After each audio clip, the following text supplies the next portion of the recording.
I have recently posted a video about how a simple 3 ETF portfolio strategy could help you achieve maximum returns in the long term and how you can start investing during this downward trend. But in today's video, I'm going to show you how you could add your favorite stocks to your simple 3 ETF portfolio. And in the later part of this video, we'll discuss possible ETF options without fund overlapping. So please do watch this video till the end. 2025 is going to be a very critical year for us as a retail investor, and there is no exception for that, because we generally would like to know that when our favorite S&P 500 or NASDAQ 100 or FTSE 100 will hit the bottom. As soon as it hits the bottom, and we could just rush and buy all our favorite stocks as if it's a Black Friday sale going on. But friends, no one could predict that when the market is going to hit bottom during 2025. As we all are aware of the widely accepted approach, and that is to invest during market corrections or market crashes. But friends, we don't need to wait for such corrections or market crashes to happen. Instead, we could invest systematically during 2025. So the best approach would be we should have some sort of strategy in place. Now we'll discuss a few strategies which most investors do apply, and we'll figure it out. But let me be clear that this is not a financial advice, and these strategies are for educational purposes only. So please do take these as a grain of salt. These strategies could work either on the stock market or ETF or mutual fund or even an individual stock. So in this simple strategy, we have a percentage target in our mind, and we calculate in the back of the napkin that I'm going to invest 2,000 pounds or 5,000 pounds if my favorite ETF, let's say for example S&P 500, will hit 15% below its benchmark. So I'm going to just invest all in, and I'll do lump sum investment of 2,000 or 5,000 pounds or something like that. So this is a very good strategy so that you could think of. Now the second strategy is looking at the downward trend. In this strategy, a wise investor decide that there is going to be a trade war between USA and China. So the market may or may not hit the bottom. But one thing is certain, that in 2025 and 2026, the market is going towards a downward trend. So let me grab this opportunity and invest my money systematically rather than investing all of my money at once, lump sum. Let me invest periodically. So they'll invest, let's say for example, if they have 5,000 pound stack cash aside, then they could invest on a monthly basis. So the monthly installment would be 416 pounds around. So they would invest 400 to 500 pounds addition on top of their usual ETF investing. So this is also a very good approach. So in the stock market, there is a general phenomenon that it's always best to check the PE ratio, which is price to earning ratio, on top of the market trend. If it is going downward trend, that doesn't mean that it will or it has already hit the bottom, but you could check that by just assessing its PE ratio. Let's say for example, in index such as S&P 500, the current PE ratio is 25.07. So when we look back past 10 years trend, in 2011 it was around 13.77. so we could say that if the current PE is 12, that means it's a good buying opportunity. So this is also a very good way to invest your money systematically. These are the few strategies to take some concrete action during 2025, but if proper plan in place could help us achieve better return, not only in 2025, but we should go with the long-term approach. So how am I going to invest during the next 5 years or something like that?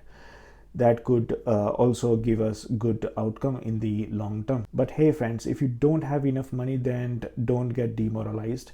And if you still thinking that market has not achieved its bottom, so or might hit the bottom or already hit the bottom, and it's a good opportunity, so you can do that. It's all up to you. So this is not a personal financial advice, because personal finance in its term, it's a personal thing.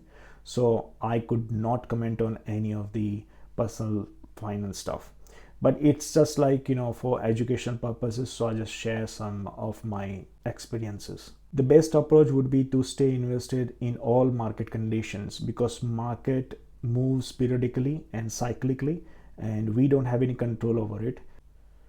Now let's look at my famous 3 ETF portfolio, where you could get some idea on taking action.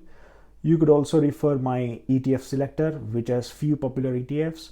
So in this first screen, the 3 ETF portfolio consists mainly 3 objectives: country specific, own the world, and diversification. So you could choose a specific growth oriented countries index, or you could choose thematic fund as an alternative, but the investment should not go above 10%. This is my personal opinion, it's not a financial advice, it's all up to you. Now the second category is owning the world, which is to average out. In the developed world you could invest, or either you could invest in developing world.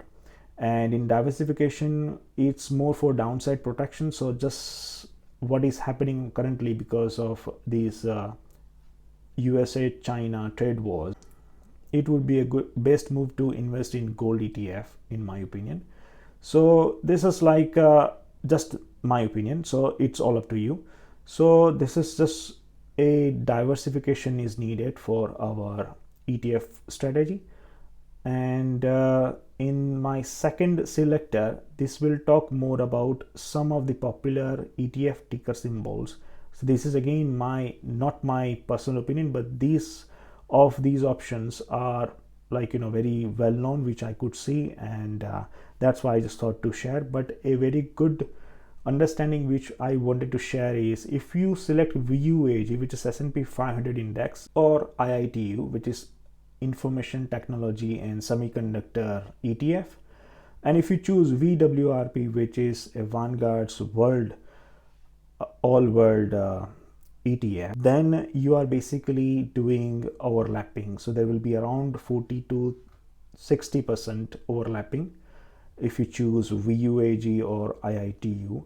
So because VWRP, FWRG, and VHVG are basically based in North American developed economies, so the wise move would be, you could go with VFEG, which is Vanguard's emerging market ETF. So that could serve the main purpose. So let's say, for example, if you are investing in FRIN, that is Indian stock market large and mid cap ETF, and if you invest in VFEG, then also it will be a major fund overlapping.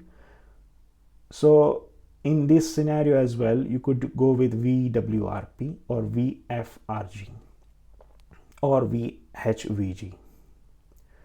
So in diversification, you could either choose IUQF or VHYG. They are the high yield dividend ETFs. In my opinion, IUQF is a better option, but still you could check this index by checking their particular, this is I think so by iShares. So you could go to their website, or you could go to ETF, just etf.co.uk, and you could get better info about this particular index, sorry, ETF. And SGLN is for gold. So this is a very good diversification in my opinion. So it's all up to you. This is not a personal advice, financial advice. So this is the way I'm investing. So yeah, so this is just wanted to share with you as well the same screens, which just in case if you have not checked my video, but if you haven't already, then please do go and watch this video, that particular video for 3 ETF selection.